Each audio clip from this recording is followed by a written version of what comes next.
आईनजीवी पीतवास पंडा हत्या घटना को आज पूरी छिन्न दिन।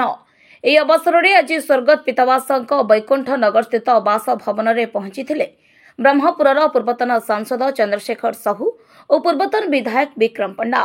ପୀତବାସଙ୍କ ବାସଭବନରେ ପହଞ୍ଚି ତାଙ୍କ ଫଟୋ ଚିତ୍ରରେ ପୁଷ୍ପମାଲ୍ୟ ଅର୍ପଣ କରିବା ସହ ଶ୍ରଦ୍ଧାଞ୍ଜଳି ଜ୍ଞାପନ କରିଥିଲେ। ଏହାସହ ପରିବାର ଲୋକଙ୍କୁ ସାକ୍ଷାତ କରି ସମବେଦନା ଜଣାଇଥିଲେ ଉଭୟ। हत्याकांड दिन घटना पूर्व कौन होइतिला और से कौनसी चापरे थिले कि नहीं से नहीं मध्य पीतवासंक परिवार लोकंकु पचारि बुझिथिले उभय। तेबे पीतवास भली जणे आईनजीवी को एभली गुलीमार करी हत्या करिबा सहरर आईन श्रृंखला परिस्थिति उपरे प्रश्नवाची सृष्टि करिछि। 1.5 वर्ष हला राज्य रे आईन श्रृंखला विपर्जय हो पड़िथिबा बेले एनी बीजेडी बारंबार राज्य सरकार को अवगत कराइथिले सुधा ताहाको सुधारी पारिले नहीं सरकार अपारगता जोगु ही पीतवास पंडा को गुली करी हत्या कले दुर्बृत्त माने। एभली घटना घटिबा परे साधारण लोके निजको असुरक्षित माने करुछन्ते। संध्या हेले आउ घरु बाहर को बाहरिबा पई भय करुछन्ते। दिन थिला अपराधी माने अपराध घटाइबा पई साहस करुनथुले, किंतु वर्तमान नुआ सरकार आसिबा परे अपराधी माने भय न करी अपराध घटाई चलिछन्ते। अपराधी मध्य रहितिबा ई साहस को भांगिबा परे राज्य रे आईन श्रृंखला व्यवस्था को सुधारिबा को पड़िबो। पुलिस खूब शीघ्र जो अभियुक्त माने एभली कांड भियाइछन्ति सेमानंकु गिरफ करी हत्यार कारण स्पष्ट करिबा उचित बोली कहिछन्ति ब्रह्मपुरर पूर्वतन सांसद और विधायक। जो दिन घटना हला तार 2-3 दिन आगु मु विशाखापट्टनम थिली एवं से दिन राति रे फेरली। विशाखापट्टनम मोर सान झील एडमिट होता तेणुक मुझे विशाखापट्टनम जावासा करी प्राय 10-15 दिन है।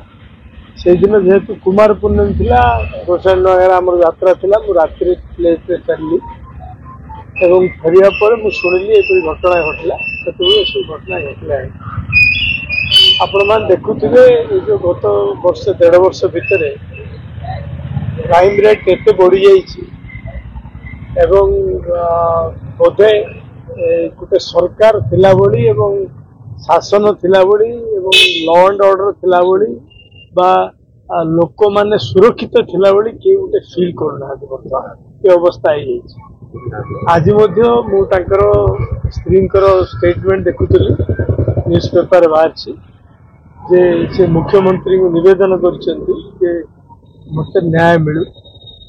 तेणु मुझे आज आपण मान जरिए कहूँ प्रकृत दोषी जी तुरंत धरा जाऊ एवं पीतवास पंडा जो देहांत जो हत्या करा तार प्रकृत दोषी की धरा जाऊ दंड दि जाऊ। स्त्री जो आकुल निवेदन ताकू मु भावुची मुख्यमंत्री निश्चित भाव में ग्रहण करेंगे, कारण मुख्यमंत्री तो निजे स्वीकार करने कथा जे लॉ एंड ऑर्डर सिचुएशन खराब अच्छी एवं ताकू आयत्त कर पारिना ए पर्यंत। तेणु से निजे ताकू ग्रहण करने कथा एवं मुझे आत्मार सद्गति चाहूँगी एवं सी स्वर्ग माने स्वर्ग प्राप्ति हो एवं तांकर परिवार को यथेष्ट माने साहस दिंतु प्रभु जगन्नाथ परिवार आगे को बढ़िया। प्रभु जगन्नाथ प्रभु परिवार को शक्ति दिंतु एवं तार अमरात्मार सद्गति कामना कौटी ये कथा को नहीं राजनीतिकरण करवा कि राजनीति कथा कहवाटा उचित नहीं, किंतु कौटना कौटी आज साधारण लोक असुकृत एवं जो भाव दीर्घ 1.5 वर्ष भितर आईन श्रृंखला परिस्थिति आसी जो आम बारंबार भी कथा सरकार को तागिद कर सरकार आखि खोलूना कि कान को शुभुना। सरकार अपारता जो आज ये घटना घटी जाइए। गोटे पीतवास पंडा जी मोर बंधु थे सहित अन्य बहुत जन हत्याकांड गंजाम जिला और ओडिशा है।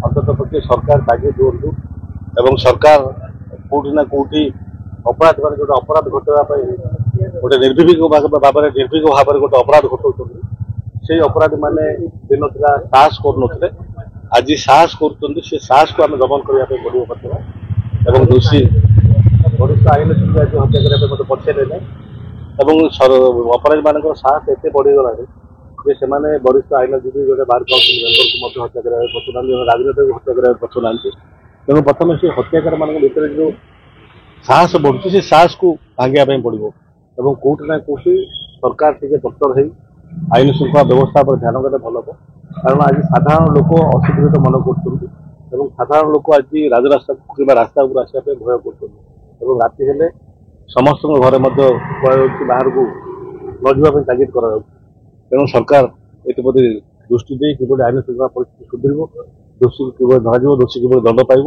से ही आमर गोटे कामना रही डेरी हो दोषी जी सी दंड पाऊ एवं से जो कथार अच्छी 100 दोषी फिटी जातु सीना गोटे निर्दोषी दंड न पाऊ तेणु आम पुलिस को स्वाधीनता देवा कार्यक्रम करूँ एवं प्रकृत दोषी पाखे पहुंचु प्रकृत दोषी की दंड दि जाऊ से ही आम चाहबू एवं धरवा ना जिभली बहुत जन को बर्तमान जेरा करके अटक रखा से भली कार्यक्रम न हो साधारण लोक को हैरान करा न जाऊ यह आमर दाबी रहिबो। ଏହି ଅବସରରେ ବ୍ରହ୍ମପୁରର ପୂର୍ବତନ ସାଂସଦ ଓ ବିଧାୟକଙ୍କ ସହ ମହାନଗର ଯୁବ ବିଜେଡି ସଭାପତି ଅଜିତ ପଣ୍ଡା ଓ ବ୍ରହ୍ମପୁର ଜୋନ୍ ସଭାପତି ଜ୍ୟୋତିରଞ୍ଜନ ସାହୁ ପ୍ରମୁଖ ଉପସ୍ଥିତ ରହିଥିଲେ। ବ୍ରହ୍ମପୁରରୁ ଗୋପାଳ କୃଷ୍ଣ ରେଡ୍ଡୀଙ୍କ ରିପୋର୍ଟ, ଗଞ୍ଜାମ ସମାଚାର।